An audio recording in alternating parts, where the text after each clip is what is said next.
Jamani, karibuni. Sana. Vipi sisi? Safi. Kwema kabisa. Kwema.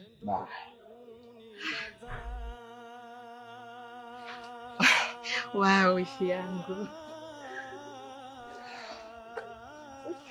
Shikamoo. Marahaba, hujambo? Sijambo. Hujanizoea tu bado. Pole na msiba. Asante, shapoa. Sikuweza kufika kwa sababu nilikuwa na mimi na changamoto ya kiafya.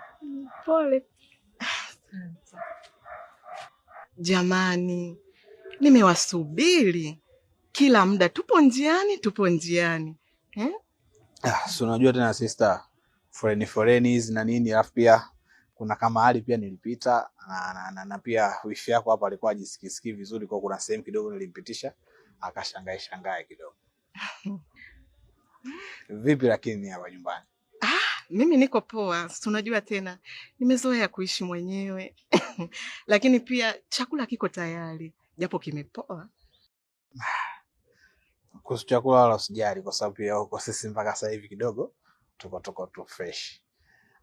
Lakini vipi, ulifanikiwa pia kukata ticket mapema?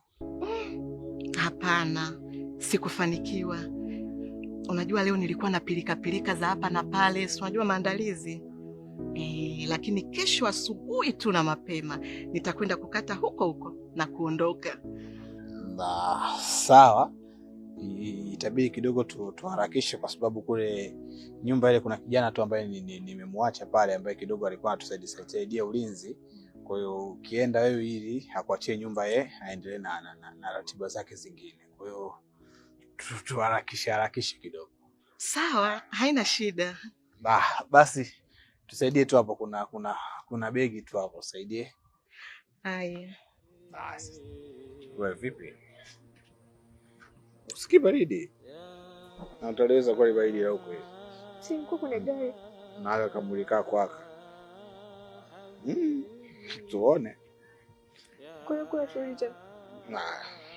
Sasa hivi bado sana. Inabidi tuzoee huko.